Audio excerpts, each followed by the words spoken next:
No.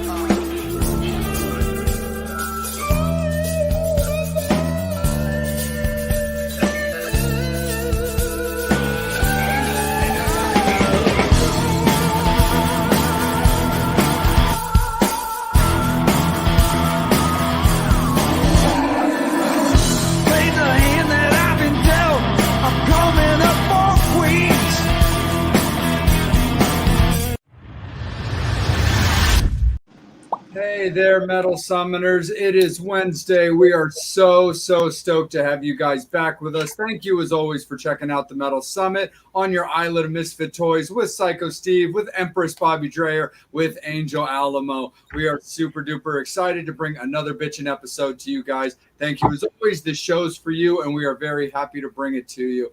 We are very excited and honored to have our guest joining us tonight.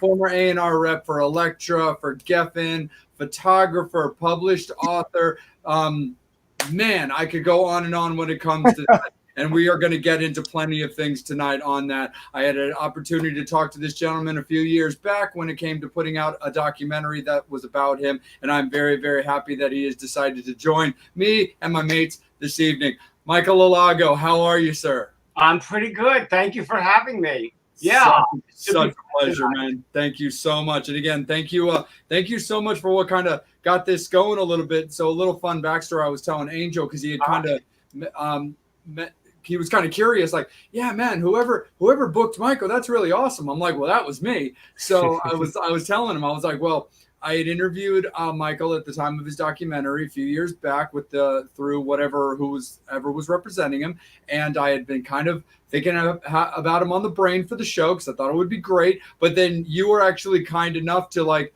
repost, since we're friends on Facebook. I saw you reposted the interview that we did on my solo site. Oh yeah, that was so good. It got such great response, like the second time around as well. Oh, awesome. People like, oh, that's so super cool. So I was like, well, I've been thinking about Michael for the show. I guess no time like the present, and here we are. So, Michael, I got to thank you for that. Oh, well, thank you very much for having me, guys. I appreciate it. Of course. So much to talk to, but let's start off just with kind of a little bit of fun just right back at the end. So anybody who'd seen the documentary or was just familiar with you in general, going back at the time that you were growing up, there was so much just overall great music at the time that you were a young man of all different genres. You had, like, pop music was excelling. You had, like, R&B and soul. You had the rock and metal scene going on. I mean, you had Bee Gees, Donna Summers, all this great music at the time that you would have been growing up.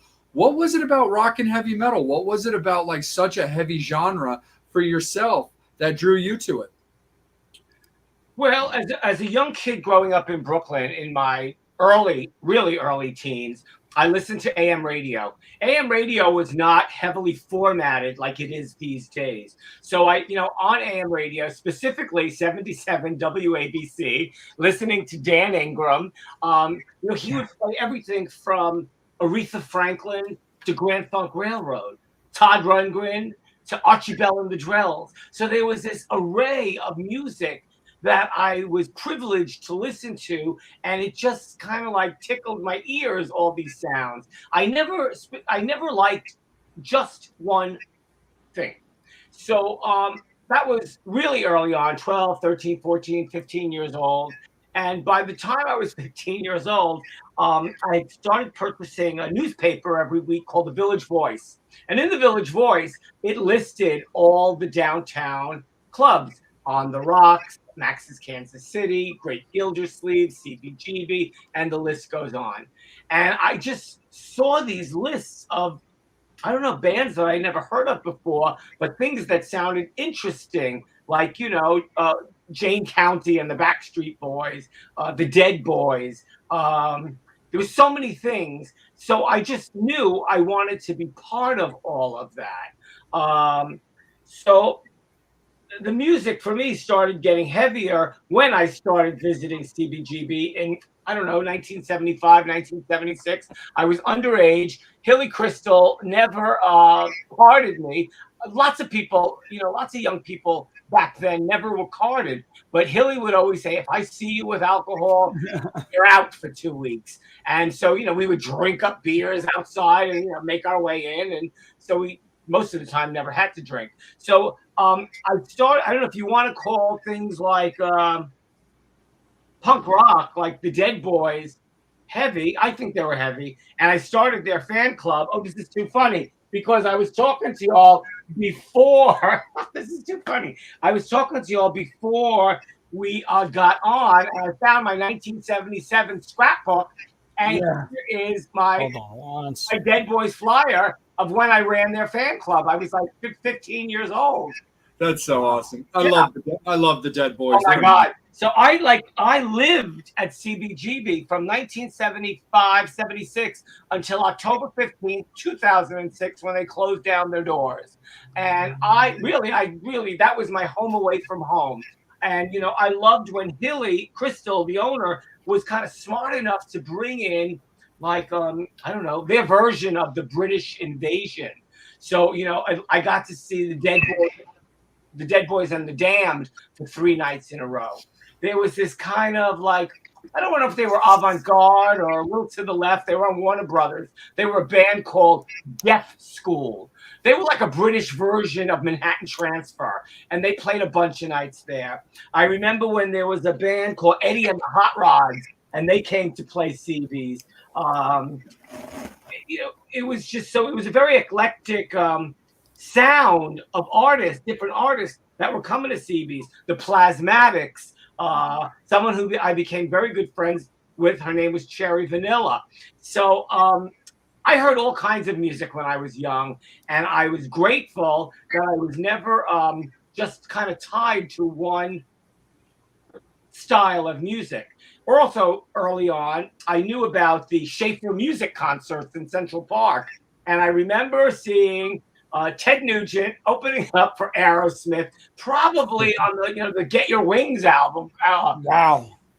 Really back then. I was really young. And when you think about concerts back then, if you wanted a seat, it was $2.50. If you were going to sit all the way in the back on the bleachers, it was $1.50. Wow, that's crazy, man. That don't happen no more. No, not at all. No. And so it was a great, great time for me because I've always been a person who was curious, and my curiosity led me to many diverse places growing up. Absolutely, for sure. And again, like I said in the intro, and like people who have been familiar, especially with, of course, the yourself, but also the promoting on our end of the episode, is familiar with the documentary that was featured about yourself. Who the fuck is that guy? The Fabulous Journey of Michael Alago. Yeah. You had a reissue of that this year, so congratulations on that, first and foremost. Well, thank you so much. We did so well on Netflix for 3 years. They usually don't play documentaries for 3 years, but it was so wildly successful that we were there for 3 years. And then as of, September of last year, our contract was up. And one of the distributors from the first time round, Peter Spirer, Rugged Entertainment, wanted to redistribute our movie once again. And he said he could get it into great places. So I didn't have to kick his ass. So I love Peter. Yeah. Okay. So yeah, we wound up getting my brain stopped. We got redistributed on Amazon Prime, Google Play, Xbox, and YouTube, March 22nd of this year. And people are still loving it. People want to see it. There are people overseas, abroad, that are saying, we just got to see your movie. So, you never know. And it's done quite well. And we were excited to make the movie. And I was thrilled when artists that I've worked with, everyone from John Lydon to James Hetfield to Cyndi Lauper, Rob Zombie, one of my favorite people ever, Phil Anselmo, dear friend. Never signed him or anything, but we became friends like from back in the day in Dallas from the get-go. So he's in the movie. There's so many wonderful. Mina Caputo from Life of Agony, my dearest friend. There's so many people in there that I think everybody kind of got excited to see, like, is my favorite artist Cyndi Lauper, if I didn't mention her already. Like, who's in that movie? And so you get to see a lot of different types of artists that are in the movie, and it's done really well. And I'm really just kind of grateful for that. Absolutely. And before I start bringing in the guys, just as a final part, when it comes to just going back to the documentary, talk about your relationship with Drew Stone, the writer and director of the movie, and how exactly that happened. Oh Jesus! Oh, don't make me laugh. Drew Stone. We met 100 years ago. The first time I guess I remember was because I just made a Misfits record for Geffen called American Psycho. It was 1997. He was managing Biohazard. He was also managing a little group called Sub-Zero, who are still one of my favorite bands. Yeah, love Lou and the guys. I think what happened was Drew asked Jerry Only if Sub-Zero could open for them in Europe. So we all wound up being crazy, me the craziest, and drunk at the time, and getting into fights, me mostly, in Spain. And that's really kind of how we met. And then, I don't know, life happens and you don't see people again for a very long time. And then at some point, Drew gave me a telephone call, and he knew that I was sober, which is a plus. And he said, that I've had a very interesting life, and he'd like to make a film about me. So of course my ego gets in the way, healthy ego, and we wound up making this film. So he came to my house one day, and we sat on the sofa, and we just talked and talked and talked about music, all kinds of music. And we had lunch and blah, blah, blah. And then we, shook hands, and we decided, let's make this movie. And that's how Who the Fuck Is That Guy came to be. We had a great producer, Michael Alex. Michael is a dear friend who started, I think, at MTV in like the 1980s. Yeah. Really cool guy. And he kept us all together during the making of the film. That's very cool. Yeah. Absolutely. Let's kick it down to Psycho Steve. Let's keep it a little bit Jersey, New York, localish. All right. So my question is, with all the artists that you know, yeah, you've got signed and everything, do you have a favorite actual artist or favorite band? No, I can't say that anyway, because it's like asking who your favorite child is. I could say that. I have two. So you have two children? Yes. Okay. They're watching. That's why I have to say that. So. Aha. Well, they're both your favorites. I know that, even though I don't know you. No, there are reasons, like, I love Cyndi Lauper because she's a star and she's a beauty, and she has the most extraordinary voice, and it was a pleasure A&Ring her Memphis Blues album. So, to this day, we're still friends. James Hetfield is like the greatest frontman in the world, if you ask me. And so I always enjoyed working with Metallica. They were young people, even when they were called Alcoholica, because of ... Wink, wink, nod, nod. What? Yeah, wink, wink, nod, nod. I remember those days. Oh, yes. So, they were young people who always knew what they wanted to do from the get-go. So, no, there's not really a favorite, but I guess I can say one of my favorite artists of all time was a woman. Her name was Nina Simone. And she was very controversial. She was part of the civil rights movement back in the day. Yep. She was people said she was a jazz artist, but she certainly was not a jazz artist. She sang everything from Bob Dylan to George Harrison to Jacques Brel, and she knew how to make all those songs her own. I remember hearing one day on Bob Dylan was doing an interview, and he said, "Oh man, I used to run into Nina in Greenwich Village, and I felt it was a privilege that she would cover my songs." Bob Dylan saying that about Nina Simone. It was very, very special. She was also one of those people that the minute you heard her voice, you were like, "Oh." Nobody sounds like that. So I guess you could say she was my favorite artist of all time. And if I had to listen to only like one voice on that island in Fiji, it would be Nina Simone's voice. But Wow. I just I don't work with artists that I don't love and respect. I don't sign things that I never signed anything that I didn't believe in. Even if people say, well, that band is going to be really big. That's nice. I hate them. I don't relate to the music at all. And you know what? Go sell 1 million records elsewhere. I always felt that, there's room for everybody in this world. And, I just kept myself, my side of the sidewalk clean. And like I said, I only signed things that I was passionate about. I know that was a long-winded answer. No. So to piggyback on that, is there a band that you regretted not signing that eventually did get picked up and blew up like a tick?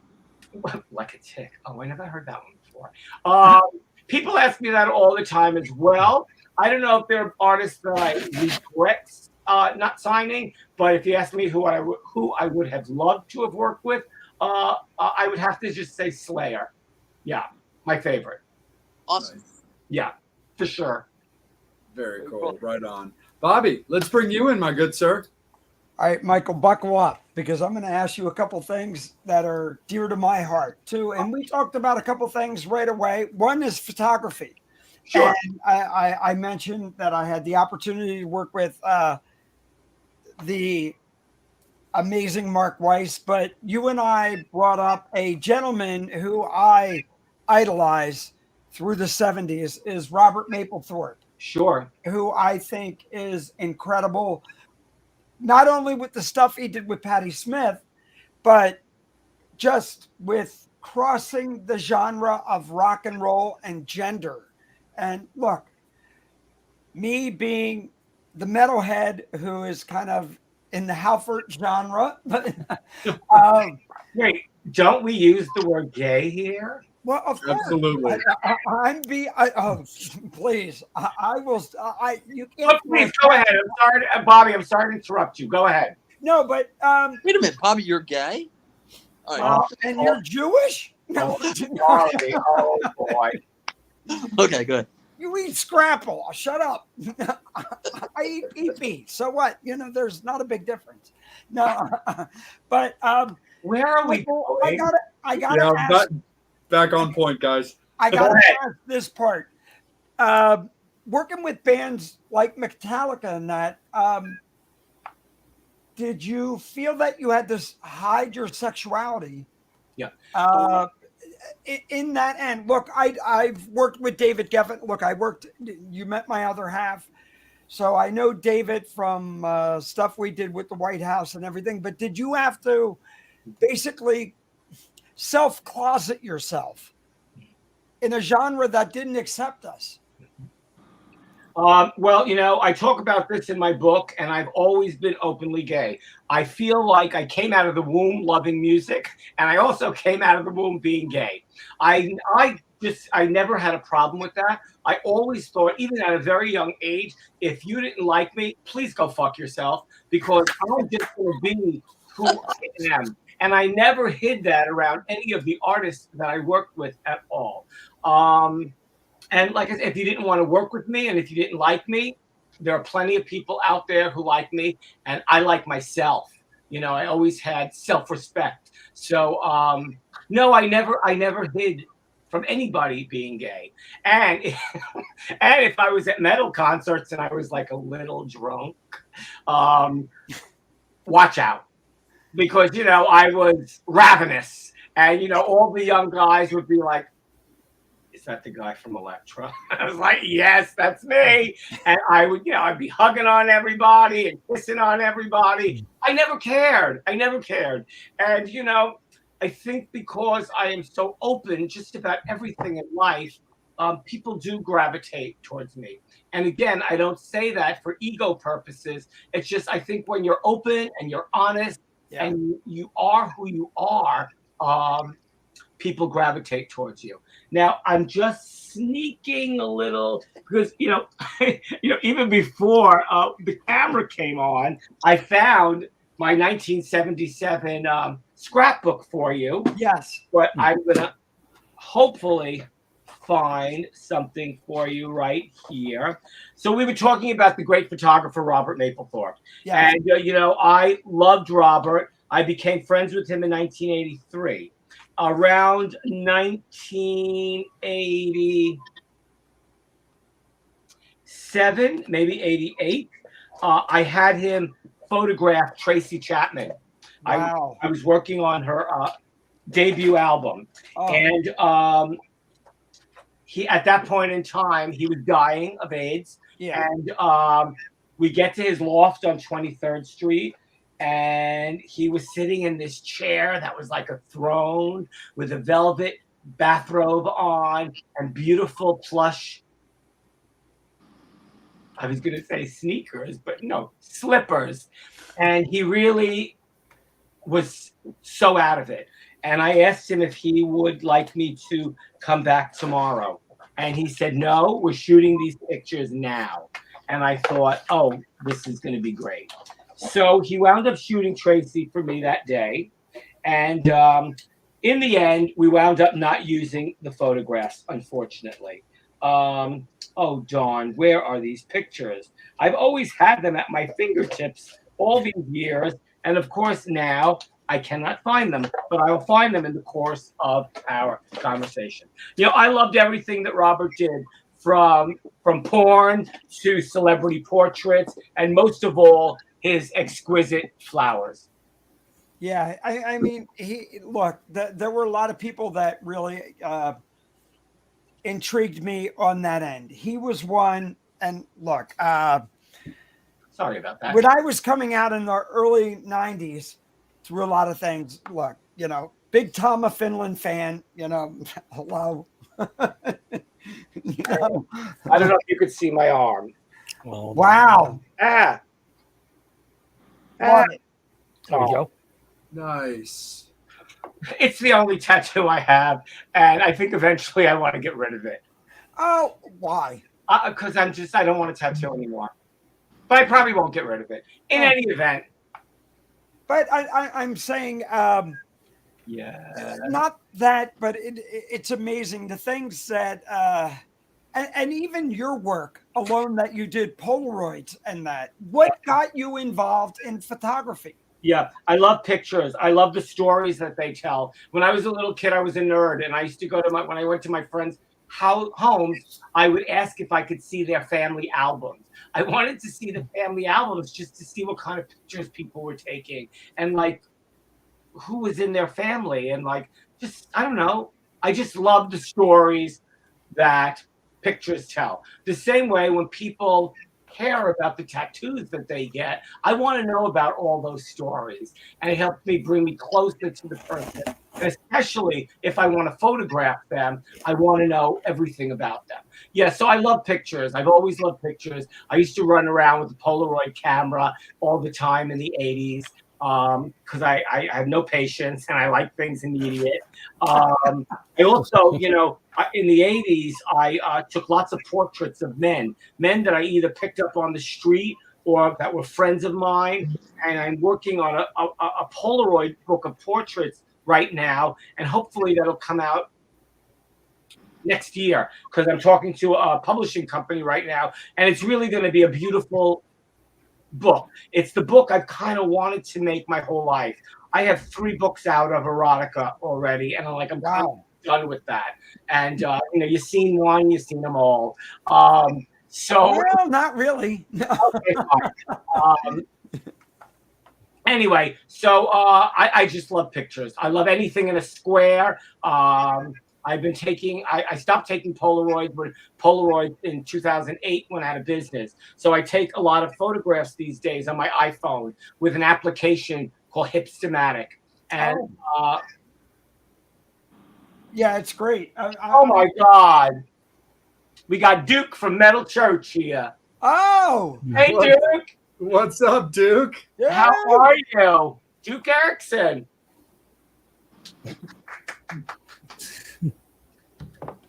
Well, yes, Polaroids. Wow, I love Anyway, that. I love Polaroids. I take Polaroids of flowers, of signs, of men, and I'm working on this book, and I hope it's gonna fucking kick ass and be really strong and really beautiful. Well, if you need help, look, I'm here. I'm your guy. I will be behind you. And Oh, well, thank you. Now, these are already pictures that I took in the 80s and 90s. So what I do, like most of the time at night now, is I just sit on the floor in my living room, listen to music, and just like I'm editing for 250 images that I got in it. hey, Michael, before I throw it to Angel, I got to ask you this question. So, you being Puerto Rican, Yes. openly gay, Yes. and probably very religious and whatever, but that, and look, we've had Desmond on and everybody else who's been very open about a lot of things. Okay, so what's the question? Well, my question is, and my other half is Portuguese Catholic, relationship with your family on that end. Sure. Well, like I came out to my mom when I was about 16 or 17, but mothers know everything. Hello. So, again, that was hi Dave Wakefield. I never had a problem with my sexuality with most people. My dad was a bit of a different story because my cousin told him that I was gay after I told her not to tell anybody, and he was just mad that I never just kind of opened up to him first. But I'll say I thank God that I really just never had a problem with my sexuality, and nor did a lot of the artists or people that I just have been friends with for the last 40 years. Well, that's great. And the reason why I'm asking, look, I'm on the show. We've had a lot of guests from Doug Pinnick to everybody. And again, we're four individuals, very different, very diverse. And, and we're very open. Everybody's very respectful of each other. These guys love me for who I am, and I love them for who they are. And we love our guests. So Thank you very much. Absolutely, 100%. No, we love you, Bobby. Absolutely. We love our fans. Thank you to Dave Wakefield for saying a hi. He's got a great record store here in Bel Air near where I live called Vintage Vinyl. Thank you, Dave. Duke, thank you so much for saying what's up. And there's Duke right there. Where is Duke? So thank you so much. Yeah. A little shout out to Lisa. Happy birthday. Thank you for always supporting the show. We really appreciate that as well. And Metal Summoners, thank you guys as always for supporting us and tuning in to support Michael's episode as well. Angel, let's kick it over to you, brother. Hey, I was getting ready to do the same thing. Wish Lisa a happy birthday. Thank you for supporting our show. So cheers. I know she loves Pepsi, so cheers. That's awesome. I'm a Coke fan or Dr. Pepper fan. Who cares?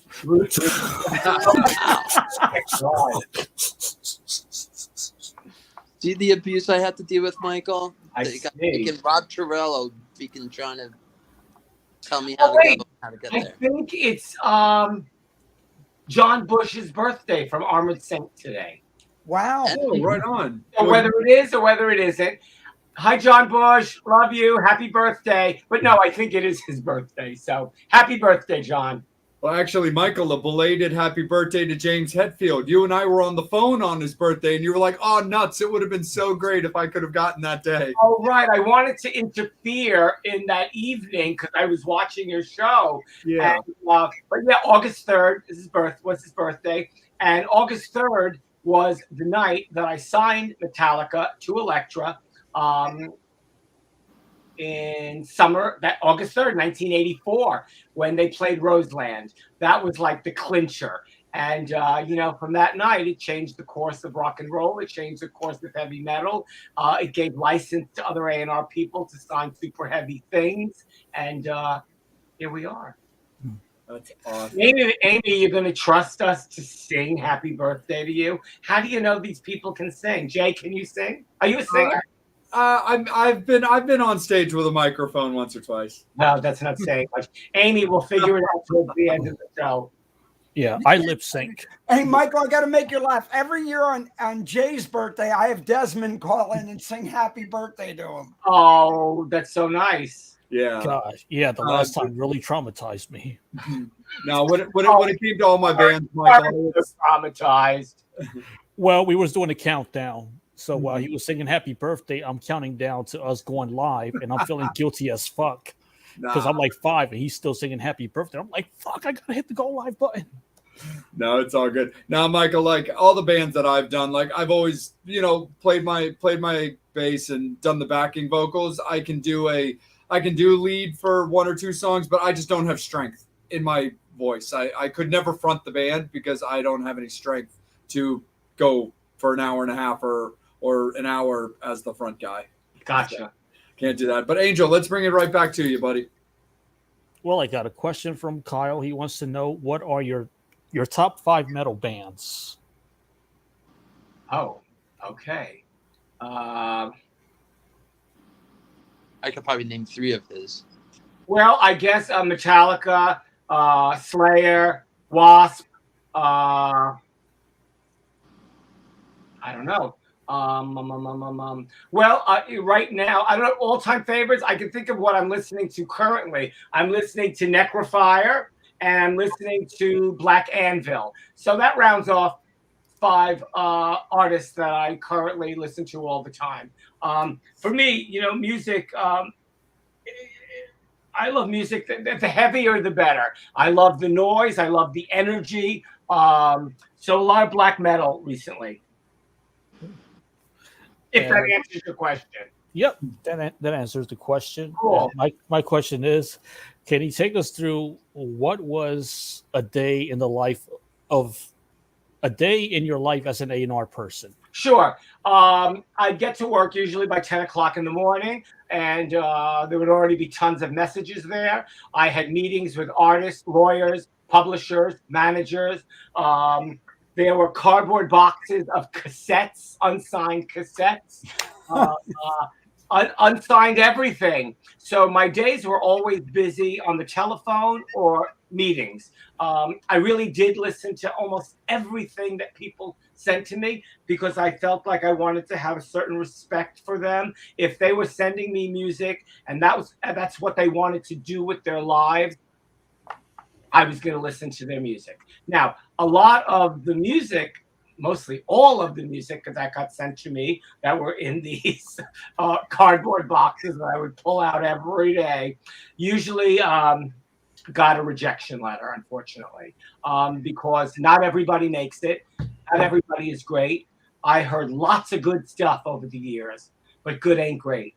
And you really have to be very discerning about who it is that you want to work with, because that artist, whether it's a solo artist or a group, they have to have universal appeal. They have to have something to say.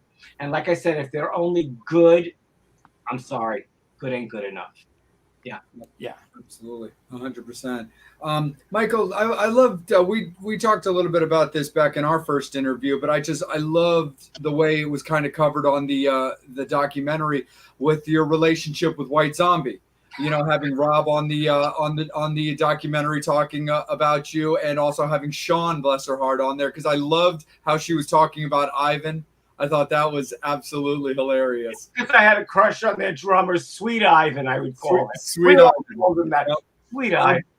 But yeah, I'm sorry. Oh, no, it's all good. I was just going to say, yeah, I mean, it was very interesting because I loved how you were talking about them in particular, because I could relate from the way that Rob would talk about people's reactions to White Zombie back in the day. But where you were talking about, like, I don't know if I ever actually heard them do a song live. Well, yeah, Rob will tell you that, and I'll tell you that. My friend Daniel Ray, who was in Masters of Reality, he wrote Pet Sematary for the Ramones. He played with Iggy Pop and Ronnie Spector. He is my dear friend of 41 years. He was shopping Circus of Power, Raging Slab, and White Zombie. Raging Slab and Circus both got signed to RCA. Nobody gave a damn about White Zombie. And Daniel said, you know what? Nobody wants to sign them, but I think you're going to love them. So he took me to a little bar on Lafayette Street in the East Village called Under Indochine. Indochine was the restaurant upstairs, and I guess Under Indochine was going to be this little music venue. But really, what it was a black box. And in that black box, I always tell this story, in the corner, in the back, in the dark, were these 4 crazy young people with dreadlocks making a racket. And, I said it at the beginning, and Rob says it in the film. I don't know if they had a song, but there was something so charming about them that I thought, I love these people. So when it was over, we started talking. I let them know that I was the A&R director at Geffen Records at the time, and I wanted to work with them. And, at some point, and it could have even been that night, that Rob said to me, we're going to be big, and I'm going to make movies. Excuse me. And I believed him. And, although they didn't have a song, I thought I could help whip them into something great. So I wound up signing them to Geffen. We did some demos. The demos were really solid. They worked with this artist named Jim Thirlwell, an Australian artist who also went under the name Fetus. You got fetus on your breath. Fetus uber alles. Fetus under glass. Scraping fetus off the wheel. He made these demos with them, but there was a lot of egos involved, so he didn't wind up producing the record. They worked very, very hard on the songs that I asked them to work on, and they came up with an extraordinary album, La Sexorcista, Devil Music Volume 1. Yeah. Andy Wallace, well, the reason we hired Andy Wallace is because of a previous Slayer record that he made, and we thought, we want that sound. White Zombie, to this day, I feel are totally unique unto themselves. But we made that first record, and I told everybody at Geffen, million seller out of the box, And at one of our marketing meetings on a Wednesday, the record stalled at like 180,000 units. And everyone looked at me at the marketing meeting and were like, really? A million seller? And by the grace of God, by the grace of the universe, at some point, right then and there, Beavis and Butthead decided that White Zombie were their new favorite group. So they started playing the video at 5 o'clock in the morning. They started talking about the band. And all of a sudden, that thing catapulted the album to a million seller. Wow. And it was, it's so funny because although the label was doing marketing, but that little moment in time, we had nothing to do with it. It was, what's his name? Mike Judge and Beavis and Butthead. Those 2 ridiculous characters, and they helped catapult that record to a million seller. And I love White Zombie, and I love Sean, and I love Rob, and blah, blah, blah. Hey, Michael, really fun thing you just brought up about Beavis and Butthead. So this weekend I had the opportunity, and, sometimes I stick my foot in my mouth, but I do it a couple times. And so I looked at Kip Winger and I'm going, how funny is it that 2 cartoon characters destroyed your career? And he goes, fuck Mike Judge. That's all I heard. Oh, geez, that's hilarious. So before I kick it back down to Steve, Michael, there was one other thing I wanted to touch base because I thought about this question earlier the week. I've seen your documentary a few times, and I revisited it earlier this week. And I kind of got to thinking, you worked with Jason Newsted when he was in Flotsam and Jetsam. Mm-hmm. And his song was also one of the themes of your documentary. And, of course, you signed Metallica. You hear about people talking about this who were members of the band when it comes to tragedies, but I've never actually heard somebody in your position talk about it. As the A&R rep for signing Metallica, when we unfortunately lost Cliff and having to have such a drastic change of a high-powered band with a new member coming in, what do you remember about that situation? And then I remember everything. And them having to audition new people. Pardon? Oh, sorry. I was like, yeah, well, of course you remember. But I was like, what do you remember about that situation? And then them having to audition new members, what they were looking for, and what maybe you saw in Jason as the new guy. Sure. It was the last weekend in September of 1986. The band was on the road. That one evening, their tour bus slipped on, I guess, what was called black ice. The tour bus turned over. Cliff fell out of his bunk, and he was killed immediately. That following morning, probably was a Saturday or Sunday morning, Cliff Bernstein from Q Prime Management called me early in the morning and said, I have terrible news. And he said, Cliff was killed last night. None of us could believe it. We all loved Cliff. He was a character, extraordinary person, incredible musician. And that was the end of the tour. Everybody came home to San Francisco, and everybody was in a state of shock. That whole metal community in Northern California, that thrash community, we all just didn't know, like, what do you say when you lose a brother? Come on. And, when you're in your early 20s and you've been on the road with this person for the last 3 or 4 years, and then all of a sudden this happens, no one is prepared. The mother, father, friends, family, fellow musician, nobody was prepared for this.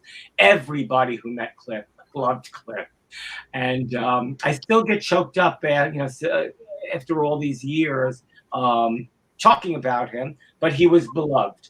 So at one point, I don't know, a few weeks go by, a month or so goes by, and the band really doesn't know what they want to do yet. And finally, maybe it was 2 months later, maybe it was 3 months later. I am terrible. I remember like years, 1986, but I don't remember sometimes specifics. In any event, Lars called me at my office at Elektra, and he said, we are going to move forward. We love Cliff. Cliff would want us to do this. We want to do it. And, you can't blame these people because, like I said, they're all young and in their early 20s. And, you don't give up life. You're sad. You mourn. You don't forget. But anyway, they wanted to move forward. So they asked me if I had anyone that I would recommend. And I had just signed Flotsam and Jetsam to Elektra, and we were about to make No Place for Disgrace, and we made the record. It was extraordinary. It is extraordinary. I believe Bill Matoyer produced that record, and I didn't want to lose Jason, but I just felt like I knew his energy was akin to Metallica, and I knew, just looking at him with all that hair and all that charm and charisma, another person with charisma, I thought, you know what, he could do it. So I called back Lars. I said, I'm recommending 2 people to you, Phil Caivano from Blitzspear, and I'm recommending Jason Newsted from Flotsam and Jetsam. I believe both of them went out there. Also, Lars also called Brian Slagle from Metal Blade, and Brian also recommended Jason Newsted. So he got high recommendations.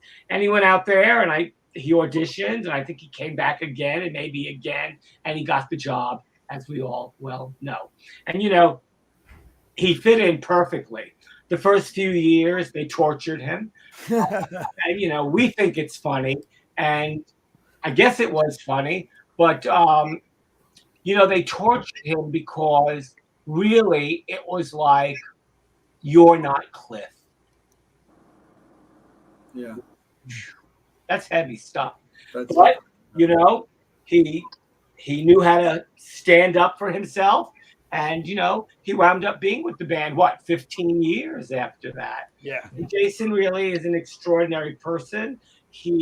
I adore him, and he was great Metallica for those, I guess, 15 years or so. Absolutely, for sure. 100%. Steve, let's bring you back in, brother. Oh. So to bring up White Zombie again. Steve, don't go to sleep on us or anything. I'm not going. Come on, dude. To bring up White Zombie. Don't make me hit you. He's I not was far very from you. He could go do that. I saw White Zombie with Quicksand and Anthrax Oh my. years ago at Okay. the Roseland. Uh-huh. So I'm sure you were at the show as well. Wait. Uh, I remember Zombie and Pantera maybe at Roseland. Yes, I saw that show as well. Yeah, I was very okay. close with. Speaking of people that have left us and everything, I was very close with Dime. Dime is a very dear friend of mine. So I actually have a dog named Dimebag Darrell now. I love it. Yeah. So getting to talking with A&R and everything, getting cassettes and stuff like that.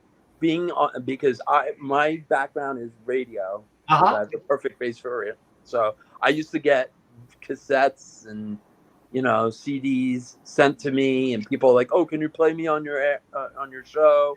Can you play it?" and everything before they even got signed, before they were even known. I got to see Soundgarden before they were big.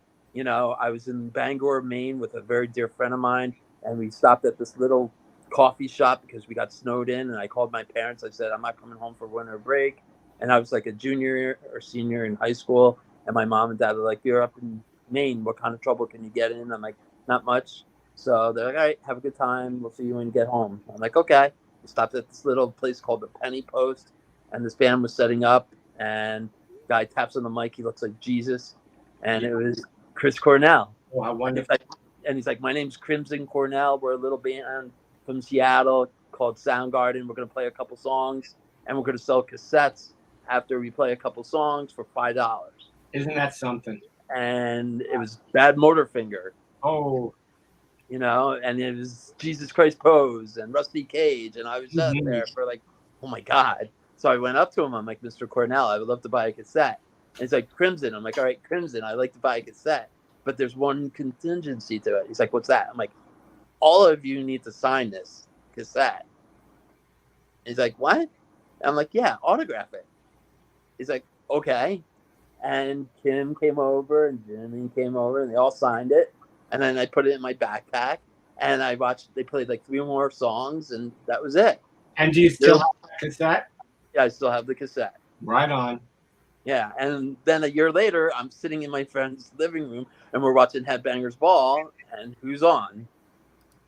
Soundgarden. And they were playing the next night at with Guns N' Roses and Aerosmith. Cool. So it just blew me away. So my question is, what was your first concert? My first concert was Alice Cooper. I was 13 years old. But this is also very funny and not serendipitous, but we'll figure that word out in a minute. My first concert was Alice Cooper, June 3rd, 1973. It was the last night of the $1 Billion Babies tour at Madison Square Garden. But the funny part is, like when I found my 1977 scrapbook to show you a few things, I also just found this. Wow. Now, 2 things. Keep in mind that there's no writing on here. There's no writing, yeah. I was 12 years old, and I remember when, I don't know if your family used to get the TV guide? Yeah. Yeah. So we used to get the TV guide, and inside the TV guide, there was that Columbia House. Yes. 6 albums for a penny. For a penny. Lies, and more lies. I mean, I still owe the money. I'm 12 years old. Do I read the fine print? No. So this was one of the records I ordered. And, we could say now, present day, this was a form of censorship that the TV guide was going into everyone's home. And to have a record like this with the word, like with a child scrawl that said killer, was a no-go. Yeah. So I mean, if you bought it in Corvettes or Sears or wherever back in the day, you got it with Alice Cooper and Killer. But when I got it, I was very surprised that it came with no font on it at all. And that was in 71. And in 72, this just happened to fall out of my little box today as well. Nice. Wow. Panties still. Yeah, so it's just like today's been a good day for finding stuff. And yes, so Alice Cooper was my favorite was my first concert. I was 13. My cousin Carol Ann's boyfriend, we used to call him lovingly Manny the Greek from Astoria. He took me to see Alice, and that changed my life forever. It really did. And I didn't get to meet Alice till 44 years later when Kane Roberts, one of my dear friends and an artist that I also worked with, I went backstage and I met Alice, and I said, told him he was my hero, and that, it was my first concert ever, and that I was an A&R person, and I signed Metallica and Kane Roberts and blah, blah, blah. And he said, so I'm responsible for your career, right? Absolutely, you're responsible for my career. He's the sweetest ever. And I'm already setting up to get tickets for, well, probably don't have to get tickets, but, fly to Dallas for Halloween for the Misfits, Alice Cooper, and the Distillers. Yes. Yeah, it's going to be incredible. Wow. Yeah. So good. It's going to be so cool. That was my first concert. And after that, it was stuff like Todd Rundgren, Lou Reed, Roxy Music, David Bowie, and stuff like that. Sweet. Nice. Very cool. And some punk rock came into my life. And we also talked about CBGBs. I was and brought up a lot of New York City clubs. Like I DJ'd at the Limelight a couple times before. I went to, of course, L'Amour's in Brooklyn. You mentioned CBGBs. I saw Disturbed before they became Disturbed. When David Draymond used to wear the orange jumpsuit. And he would also have. Hi, Mark. Hey, Mark. Hello. Hey, man. Hello. So I can't even see anything. Everyone's so tiny on my phone. hi. Can you hear me? Go ahead, Steve. Keep rolling with it. So I've seen a lot, and then also you met Maxwell's. You mentioned what's it called? I was talking to Nikki Camp at the LA Gun Show. Uh-huh. We were talking about Don Hill's, how many shows that we saw at Don Hill's, because Jimmy Webb took me under his wing. Because my grandmother was very hip. My grandmother was a musician herself, and she brought me to Jimmy to get my first biker jacket because I got Metal Edge magazine. Uh-huh. And I'm like, Granny, that's what I want to look like. And she's like, okay, well, we have to go into the city to get a jacket like that. And she brought me to Jimmy's store. Oh, that's so nice. And Jimmy took me, he's just like, you need that. You need a pair of Chucks. He's like, you need leather pants. I'm like 7 or 8 years old. And he's like, you also need a t-shirt. I'm like, I have a Kiss t-shirt. He's like, no, you need like a metal t-shirt. I'm like, okay. And he gave me I still probably have it, Alice Cooper t-shirt. Oh, cool. And, so speaking of and you brought all these bands and all these clubs that you frequent, it just brings back so many memories. Because even though I was too young to get into them, because I went with a parent or my grandmother, because my grandmother was very hip, I was allowed to go because I was with an adult.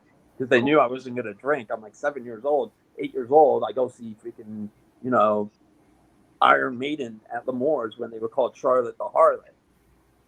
How did that happen?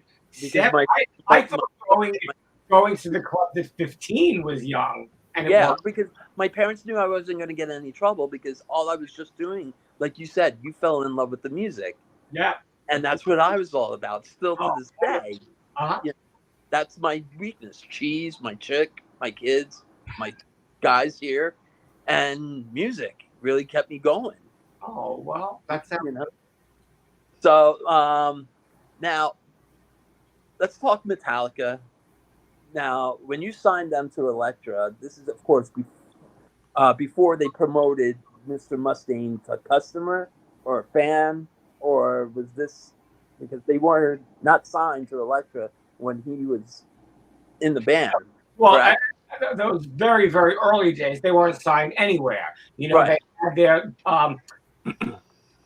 No Life Till Leather demo that was being circulated. They weren't even on Megaforce yet. Dave was kicked out of the band before they even made their first album, Kill 'Em All. And they made Kill 'Em All for Megaforce. I had heard that record as well, and I became friends with Johnny Z. May he rest in peace.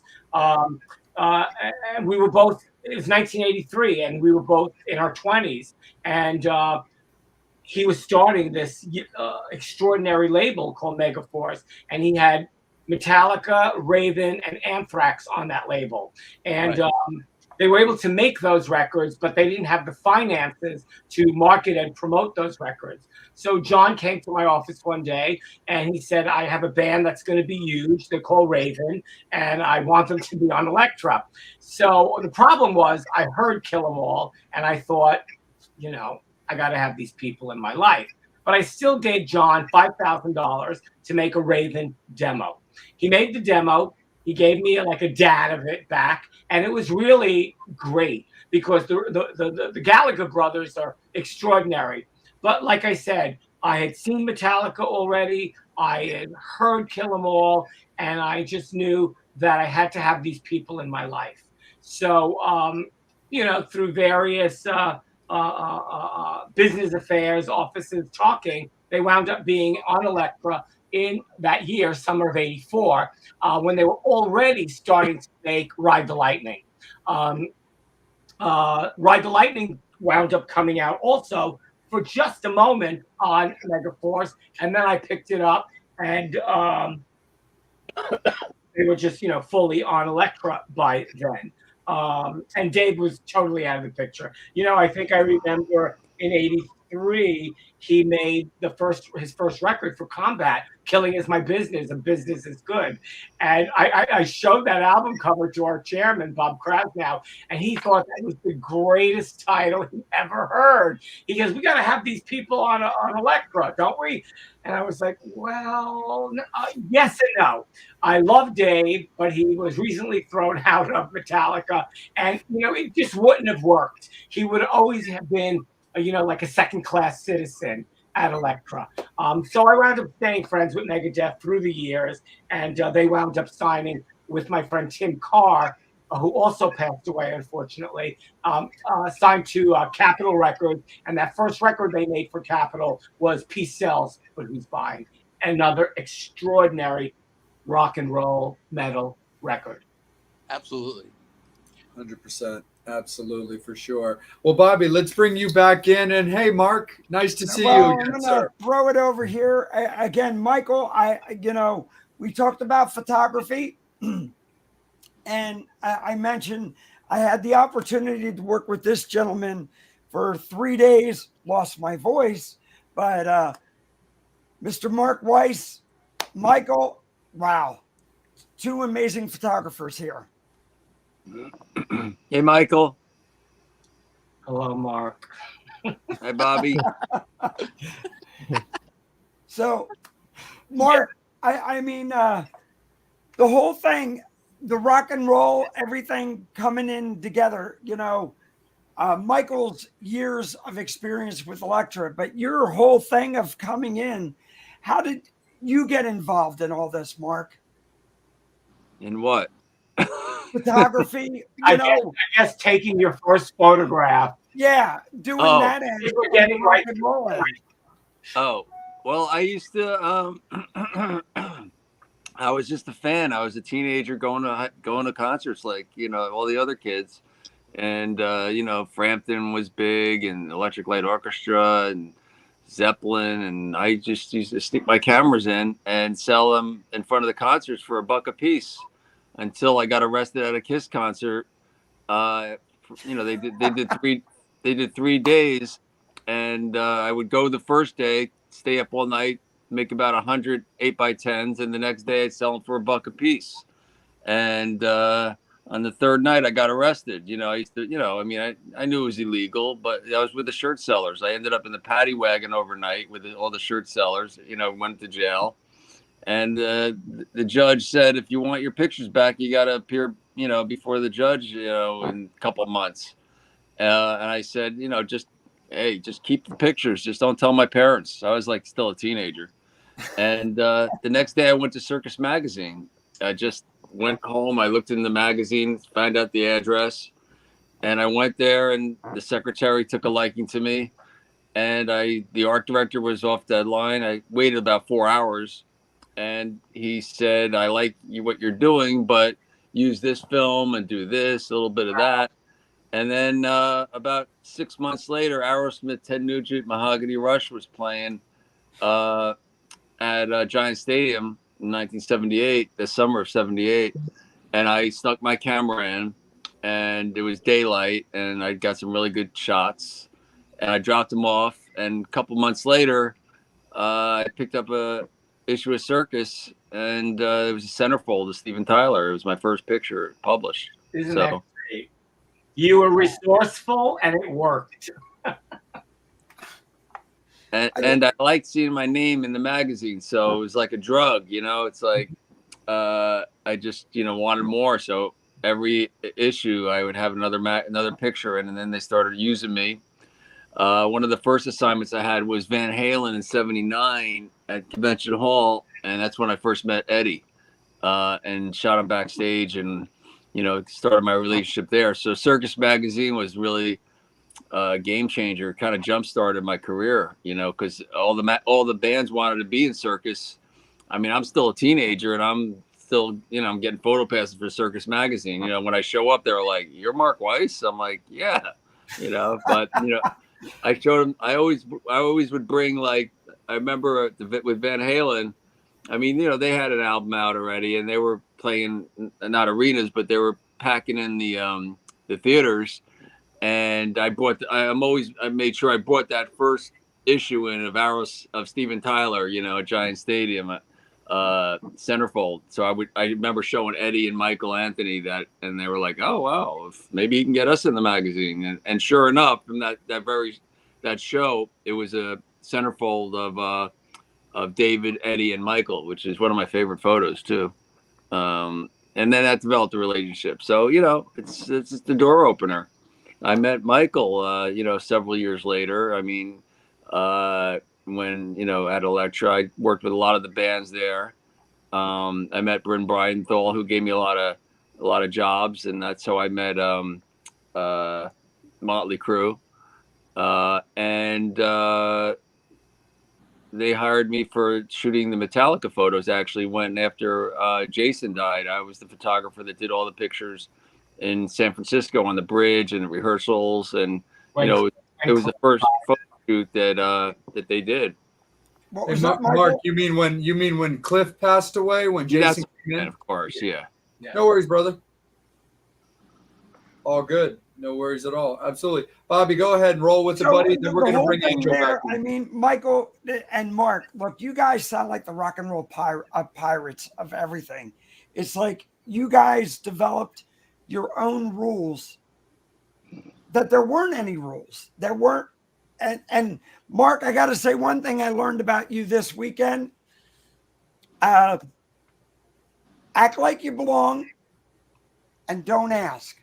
You know, just, you know, I followed your lead on a lot of things, and I'm going, yeah. But you guys seem to make your own rules as they were, because there weren't any.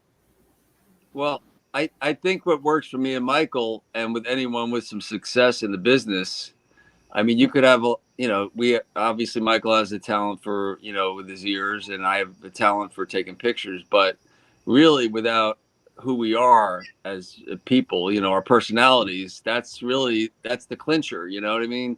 It's the trust you have between other people that want you to, you know, sign on the dotted line, and, you know, not even needing that, you know, but it just, it's, you know, who we are, and people like Michael, and they like me, obviously, and anyone else with some success, they, you know, it's just like, you know, you want to find anyone you want to hang out with. So you don't want to sign a deal with someone you don't want to hang out with. You want to hang out with Michael. You want to hang out with me. You don't mind us being around, you know, because they know they're going to be spending a lot of time with you. So, you know, even if you're you go on an interview for something not even related to music. You know, it's your personality is what's going to sell you to get that job and to move forward and excel. Yeah, I think when also when you tell the truth and you are focused in what it is that you love doing, you just keep moving forward. Like Mark was great from the get-go. He knew what he wanted to do and he did it, and he did it big, and he did it beautifully, and here we are in 2022 and you're talking to both of us. I knew what I wanted to do. I wanted to be in the music business. I didn't play an instrument, but I knew how to speak to artists in layman's terms, and I did that for 25 years and it worked. That's it. Yeah, it was great. I watched Mark this weekend, his relationship with artists. And Mark, it's a fucking art form. What you did, and honestly, what I said on the clips and everything, dude, you blew my fucking mind. Like I said, I lost my voice. I drove home going, oh my God, I can't believe this shit. But just so everybody knows, I had to calm Bobby down several times this weekend. yeah, he'd been slacking a lot. We have to do that here too. So We definitely do. Yeah, we can relate. I mean, when he told Rudy to lick the bass, I had to say, "Hey, what are you kidding me?" Sorry. Yeah, Bobby, you do have a habit of getting a little overstimulated, dude. But we know how passionate you are. When he told the Vixen girls to pretend the bear is Hugh Hefner, I mean, I had to calm him down. Oh my God. But Hey, but he Michael, was you know fun. me and bears. But listen, Bobby, what you have to have is a personality. Now, Bobby was really good with the guitar players, and you know how to talk to them, and you have to have that. You have to be outgoing. Now, I think out of everything that Bobby learned, I guess, Bobby, you told him what we did this weekend, or Yeah, everybody knows these guys. No, look, I was shot out of a effing cannon this whole weekend. Okay, all right. So, what was I gonna say? The weekend, Bobby, calm down, take a pill. All right. So, I forgot what I was gonna say. Happens to me all day, every day. It's all good. I basically know where Mark is getting with. Look, sometimes my enthusiasm gets the best of me. I got that when I was in the White House and everything. Everybody had to be remembers. No, but what I think what Bobby learned was not to overthink and to learn how to, just to, let the artist do a little more talking, but it's important to communicate, and he definitely communicates. Obviously, he's doing a good job over here, but you got to feel out what you should say and what you shouldn't say. But as far as taking pictures and making direction and getting the shot, like once they had the guitar in his hand, we did some guitar shots with some of the guys in Kicks, and I forget who else, but he was really good at that. Just directing and all that. And, we're going to be posting these photographs on my Rock Scene magazine site, and it's going to have your photo credit on it, along with the other attendees. And my intern, Zach, I have a TikTok now, Mark Weiss guy. If you I know it's more of a Gen Z type thing, but, Michael, are you on TikTok, Michael? No. Me neither. Don't feel bad. Me neither. Tell me, Mark. Say something, please. You have a story to tell. You have a book. You're telling your story. It's a great story. And I have a story, and I have a book. I mean, I'm a photographer, and these kids, they want to hear stories. They want to hear our wisdom, and they want us to share. And I just posted. I did an interview with Gibson TV a few months ago at the Rainbow, and it was a really nice production. And I started out my TikTok thing with a little clip of that, and then I went into some clips of Monsters on the Mountain. But the first one I put up, I got 10,000 views, and then just put up another one yesterday. In an hour, I got 7,000 views, and now it's up to 13,000. So And how long are those TikTok clips? 3 minutes. Oh, okay. So you don't have to do a lot of thinking. And it's like, I have these like 20-minute interviews that I post on my Facebook and all these different things. And now you put a thought up there, and people will watch a thought and then go to the next thought. So all this content that I have for the last 2 years since my book was published, The Decade That Rocked, I have all this content that I'm putting on there, and you have content too, and it's already done, a lot of it. Right. And it's like, I never embraced social media on Facebook and Instagram as a person. I did it more as, I'm over here this weekend, I'm over there. It would be like, I really wouldn't like embrace it. I would never, I really wouldn't put personal things on there, but I still didn't embrace it as a photographer, explaining things and doing things. Now with TikTok, I met this guy, Zach, who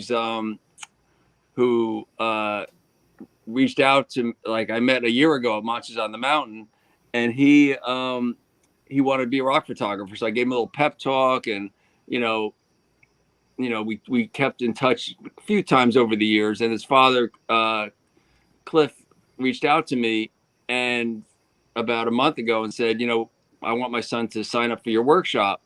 And I said, okay, but, let me know. He saw what it costs. It's not cheap.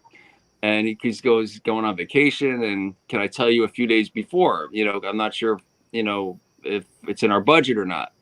And then he goes, but, this kid's doing real. I said, so how's he doing? Is he doing all right? And he told me he was, he's doing this TikTok thing, and he's got like 650,000 subscribers. And I'm like, what? 650,000? He goes, yeah, I don't know what's going on with it. I said, I'm thinking, like, on my face. This kid could, bring me to the TikTok world, maybe. So I said, maybe he'll do an internship for me, and, I won't charge or anything. And that's what happened. So the story on my TikTok right now is our relationship, and we're partners now, pretty much, like, it's just very, it's a story, and it's a story of him becoming a rock photographer, really, and him being my assistant and he did this, shot everyone just like Bobby did. He's 20 years old, and his TikTok is not anything to do with rock and roll. He does these stories, mysteries and haunted houses. Yeah. He has his one video has 54 million views, and he's creating his own thing. And so he's helping me with my thing, and yeah, definitely check it out. And I'll help you too, Michael. If you really neat, I'm working with Zach and Mark. Before you go, so I was telling Steve about Tim, your intern, whose roommate is Steve's cousin. Oh yeah, Timmy. Tim. Dan's your cousin. Yeah. He's my father's brother's son. Yeah. Wow. Yeah, Timmy. Yeah. 6 degrees separation. No, so Dan is your cousin. Dan's your cousin, and Dan is Timmy's. They're roommates. Timmy and Dan. Yeah. That's it. They also used to be in a band. But Michael, the really neat thing, 2 weeks ago we had Jay. If you want to intervene on this, the guest we had on the show, how many hits does she have on TikTok? Yeah. Erica Leanne. She's like 400,000 like followers and stuff like that. So I thought it was really important as as like, just with all the differences that she brings to the table, having, being like kind of a blonde cheerleader looking type who's into heavy metal music, coming on the show just to kind of talk about her story. So we thought that would be a very, very cool thing. But Bobby, I have to put a hard close on this particular segment, brother, because I got to bring Angel back in. and I want to kick it back into Michael's territory as well. Go for it. So, fans, get your fine. Also, it is last call, guys. I do want to keep respect Michael's time for and allow him to have some of his evening still with him. So it is last call, guys, when it comes to questions and comments, when it comes to Michael. So make sure that you get those in now. We will circle back around to make sure we get all those questions. Because, Angel, I'm going to kick it over to you, brother, for current questions and yours. Oh, I forgot there's like a chat room here, I think. Oh, yeah. Yeah, just try not to laugh at the comment about does Steve have OnlyFans? So. Oh, monkey business. Oh. Hey, someone got to pay my child support. So, Mark, when I thought I wanted to be a rock photographer, I don't know, I was going to school of visual art, and I had my teacher was the head of the photography department, Alice Beckodet.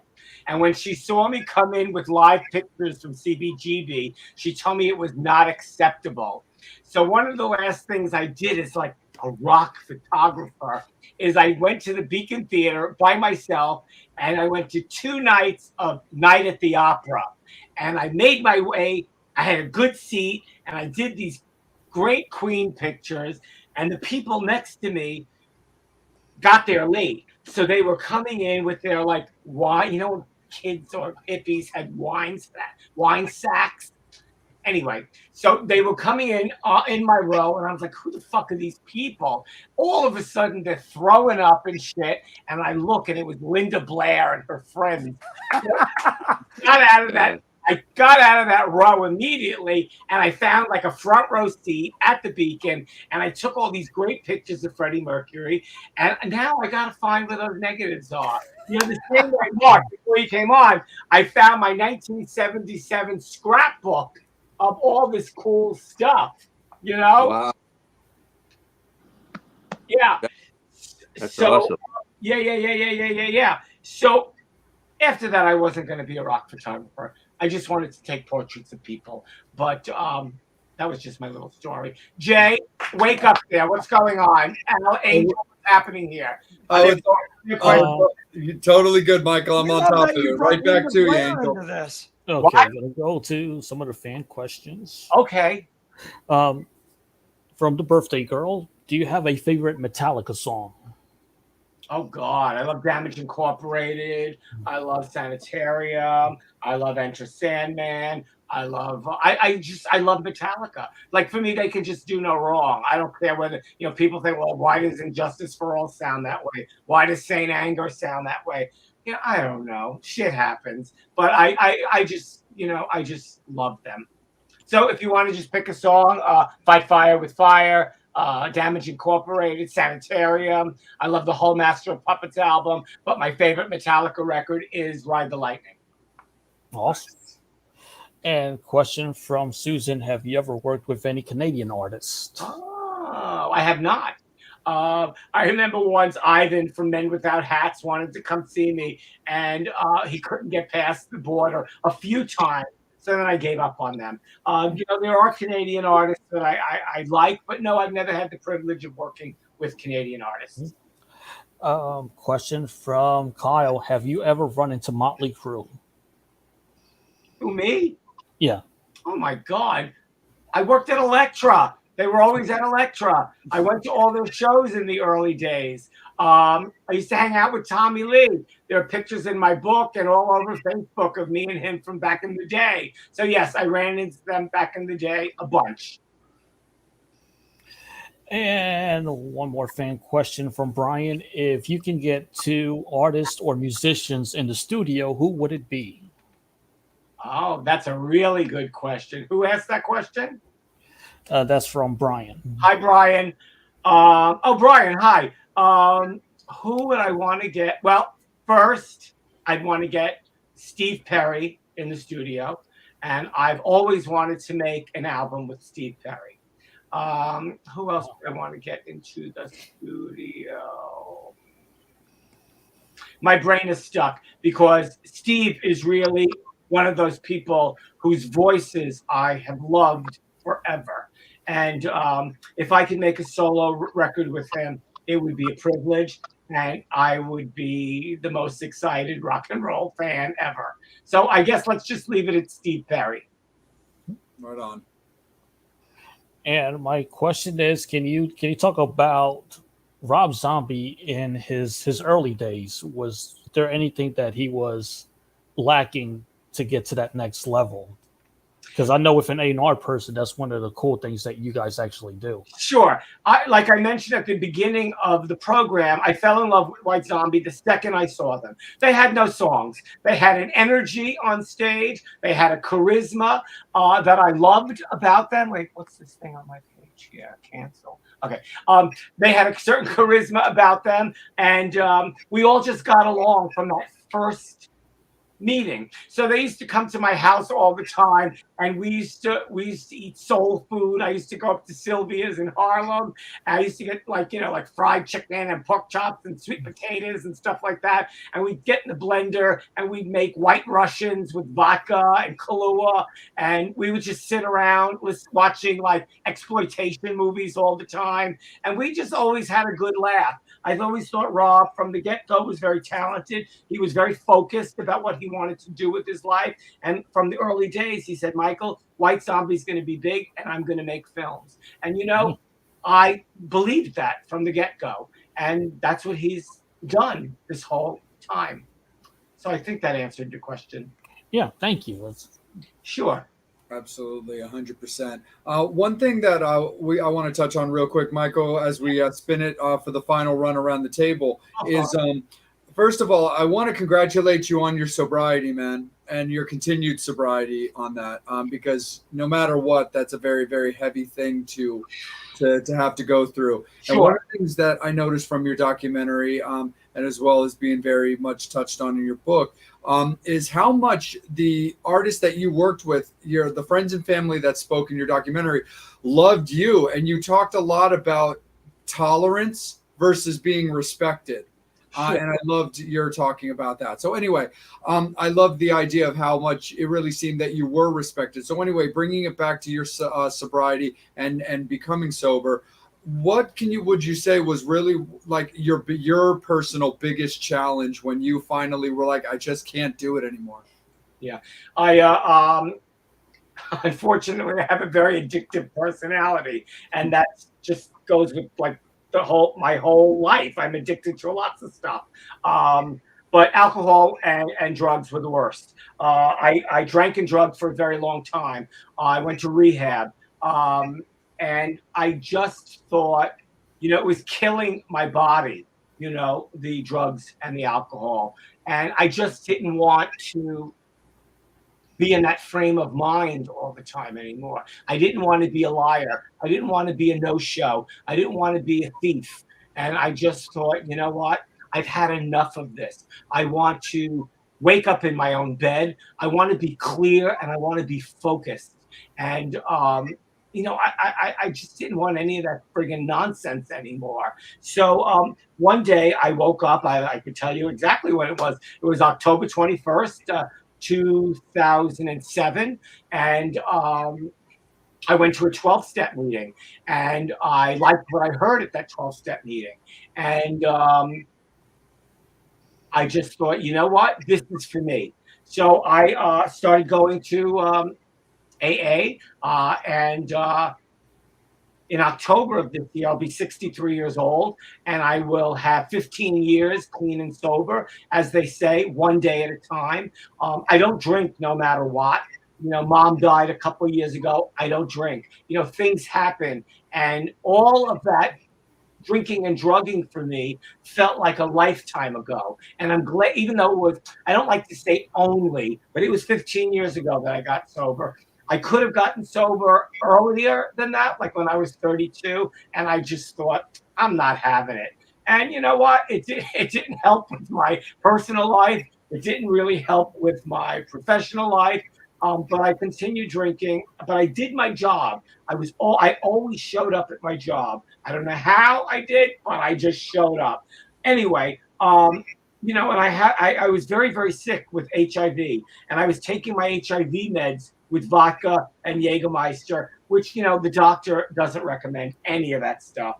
So at this one point in time, like I said, I was sick and tired of myself. I wanted to be clear. I wanted to be focused. I wanted to be a responsible man, that when I said I'm going to show up for something, I show up. And that's how I live my life these days.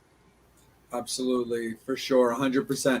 And one more thing for myself, because I definitely want to bring it back myself around to current, is talk a little bit about currently for Michael Alago. You talked a little bit about the current bands that you're into, that you're listening to, which I think is fantastic. But what is currently going on right now with Michael Alago in 2022? Oh. Well, I don't know. Did I talk about all the bands that I was listening? Well, I'm listening to a lot of heavy music these days. I'm going to just tell you, three of my favorite bands are Ether Coven from South Florida. They'll probably never get on the radio. One of my all-time favorite bands. Met them 4 years ago. And they have a new album out called The Relationship Between the Hammer and the Nail. That's pretty heavy. Yeah, I don't know. Where are we going with this? My brain just stopped. What did you ask? Oh, it's all good. I was just asking about current projects for you. Yeah. What's happening in my life right now? Right now, I'm putting together a Polaroid book. I've always wanted to put this Polaroid book, and they're portraits of men that I shot in the 80s and 90s. They'll be interspersed with flowers and signs, signs that relate to the portraits. So, I'm talking to a publishing company in Los Angeles. They think the work is amazing. I'm grateful for that. So like I said, I sit on the floor most nights, and out of this tens of thousands of Polaroids that I have to come up with 250 images, which I'm going to do. And I hope maybe by next summer, my Polaroid book will be out. I'm grateful that the documentary got re-released on Amazon Prime. Grateful that my little old memoir has been out for about a year and it's been selling, and I'm grateful for that. I'm a person who always likes to be busy with various projects. So I still go out. I still go to concerts, of course, all the time. But right now, the focus is my Polaroid book. Fantastic. Absolutely. Bobby, let me kick it down to you, man. Final question from you. Yeah.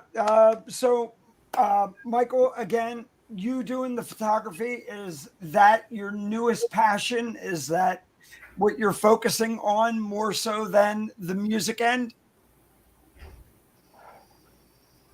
Well, like I said, I've always loved photography. I've always taken pictures. I have 3 books out of male erotica, and I'm just kind of done with that.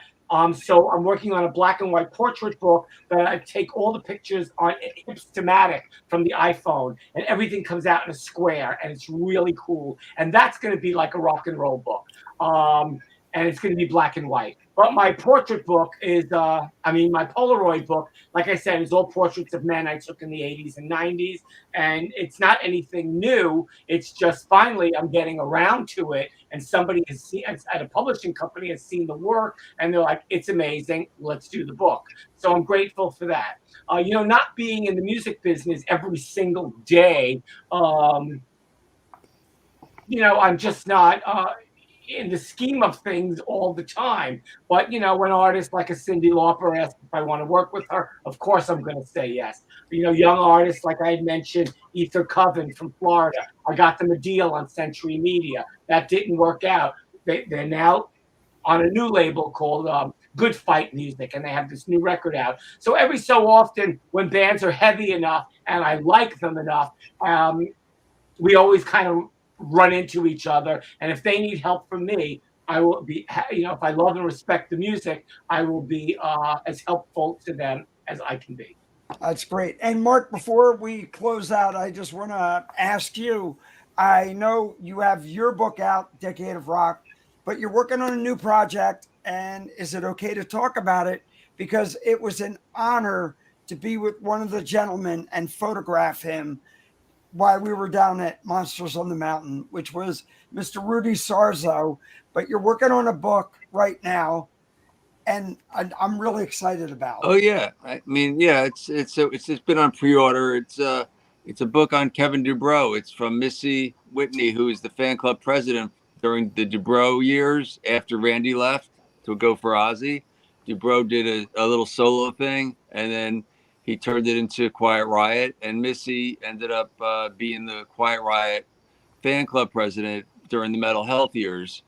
And that's when I first shot Quiet Riot at the US Festival, and then a few months later I shot him at Madison Square Garden for the Bang Your Head single sleeve, and then we had a friendship. Me and Kevin were pretty really close, and Missy came to me wanting to use one of my photos for the cover. She was just going to do like a really simple ebook or something real, she didn't have any money, so I told her to send me the manuscript. I looked at the manuscript and I fell in love with it. It's all these notes back and forth from Kevin to Missy and all these photos. And so I got Ron Sobel involved, who was Kevin's best friend, roommate back when they were, teenagers. And he ended up being the lighting director and photographer, did a lot of like the Japanese cover and a lot of the photography with Randy. So he jumped on board. And we put together this book, and I just shipped it out to China like probably about a week ago, right before I went to the workshop. And it's going to be a hardcover. It's the first self-published book that I'm doing. And that should be we're going to try to launch it on which would have been Kevin's birthday and the end of October. And Wow.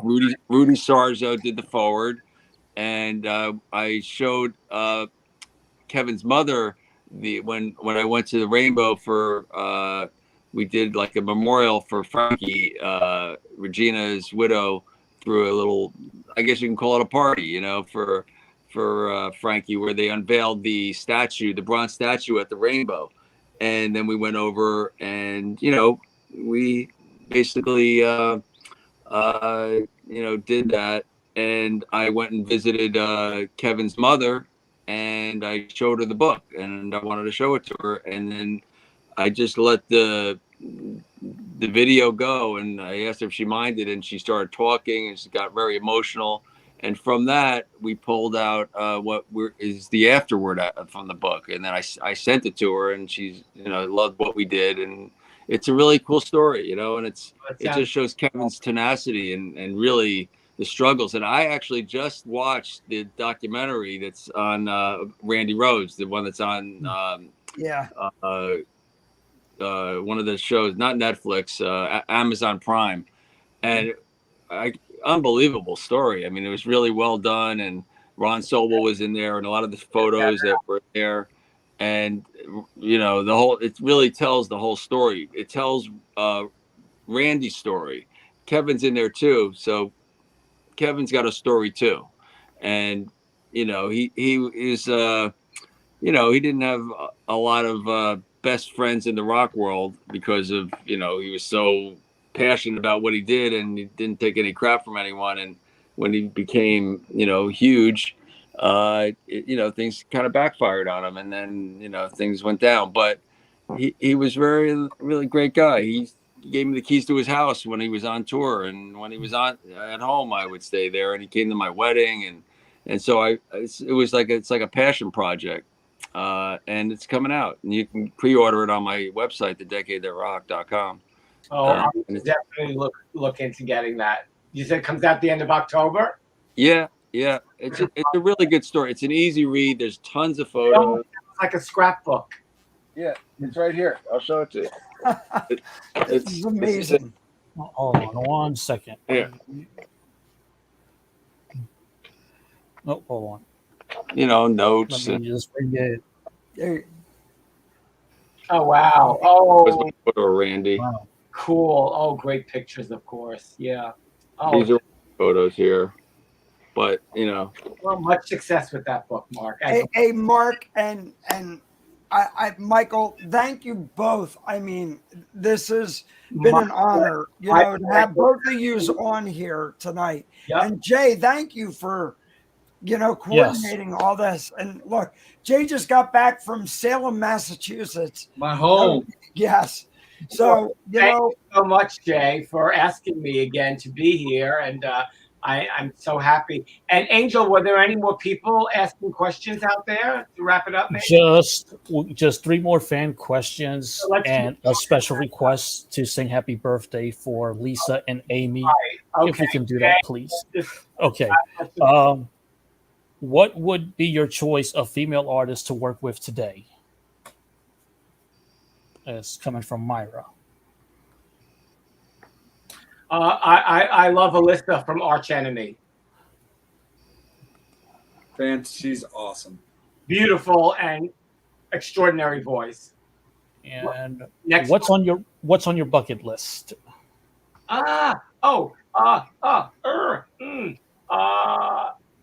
Bucket list. Oh, I don't know. I don't think I have really a bucket list. Well, the bucket list, if this, like I mentioned earlier, I want to produce a record for Steve Perry. I'd like to go back to Europe. I don't know if that's a bucket list thing, because right before the pandemic, I went to London, Paris, and Berlin, and I had the best time ever. So I just like to travel.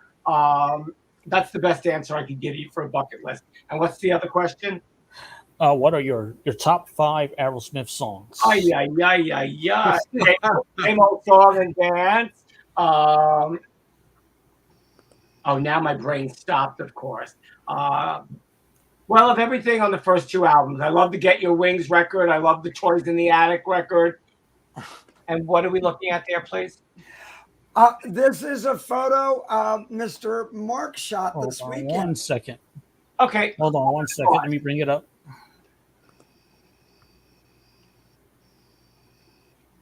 And I have to say, I was amazed just how he got that photo. Okay. And now who are we? Well, we're singing happy birthday to Lisa. Her birthday's today, and Amy, her birthday is this weekend.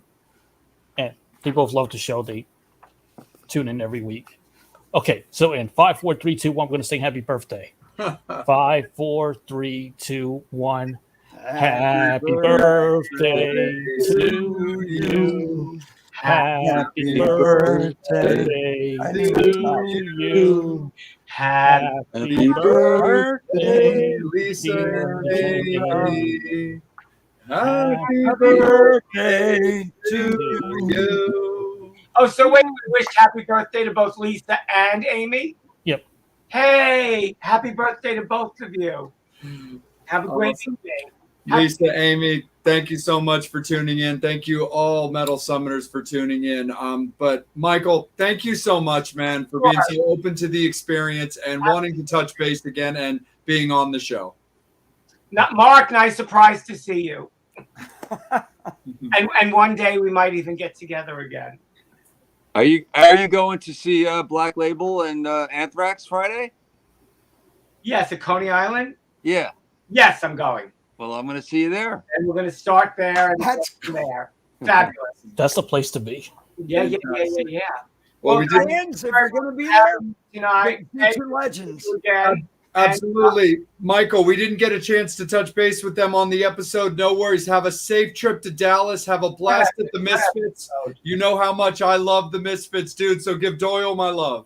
Absolutely. Have a great night, everybody. Take care. Thank you, Michael. We'd love to have you back on. Oh, well, thank you very much. I'm going to go back and watch some Netflix now. Do it up, my friend. Metal Summoners, thank you, everybody. guys. Be well. Thank you. Peace out, brother. We appreciate Michael taking time out of his evening to rock with us tonight. We appreciate Mike making a special appearance as well. We always appreciate all the love and support. Metal Summoners, thank you guys so much. We really appreciate it. This is your guys' show. Guest announcement for next week will be later this week, so stay tuned for that. We really appreciate you guys. On behalf of the Metal Summit, for Bobby Dreyer, for Angel Alamo, for Psycho Steve, and for myself, and on behalf of both Mark and Michael, thank you guys. Be good to each other. Have a great weekend. We will see you guys next week. As always, you've been watching the Metal Summit. Peace out.